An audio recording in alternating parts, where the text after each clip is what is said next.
Hi வணக்கம், welcome to video designers boutique. இப்போ வந்து சாரீலேருந்து ஃபுல் ஃப்ராக் கன்வெர்ட் பண்ணதை பார்க்கலாம். இப்போ கைக்கு பார்த்தீங்கன்னா குட்டியாக பார்டர் வைக்க சொல்லியிருந்தாங்க. அப்புறம் கொஞ்சோண்டு பஃப் வைக்க சொல்லியிருந்தாங்க.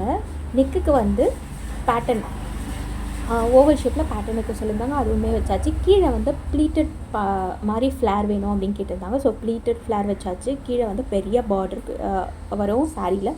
ஸோ அதுவுமே கொடுத்தாச்சு. நாட் கேட்டிருந்தாங்க. நாட் பார்த்திங்கன்னா அதுவுமே ரொம்ப அழகாக இருக்கும். உங்களுக்கும் இந்த மாதிரி தைக்கணும் அப்படின்னா ஸ்க்ரீனில் தெரிகிற நம்பருக்கு வாட்ஸ்அப் பண்ணுங்கள். அப்புறமா வந்து இது வந்து ஆன்லைன் ஆர்டர் பண்ணி இந்த சாரீ கொடுத்துருந்தாங்க. இன்னொன்று என்னென்னா, இவங்க சிஸ்டர் வந்து ஆல்ரெடி நம்மக்கிட்ட ஃபுல் ஃப்ராக் ப்ளவுசஸ்லாம் தைச்சிருந்தாங்க. ஸோ அவங்களோட ரெக்கமெண்டேஷனோட இவங்க வந்து ஃபுல் ஃப்ராக் தைச்சி வாங்கிட்டு போனாங்க. ஃபிட்டிங்கும் செக் பண்ணியாச்சு. செம பக்காவாக இருந்துச்சு. நெக்ஸ்ட்டு வந்து இந்த வீடியோ வந்து ப்ராசஸ் வீடியோ வந்து உங்களுக்கு நெக்ஸ்ட்டு வீடியோவில் வரும். ஃபுல்லாக கட்டிங் ஸ்டிச்சிங் எப்படி பண்ணேன் அப்படின்னு சொல்லிட்டு தேங்க்யூ. அதையும் பாருங்கள்.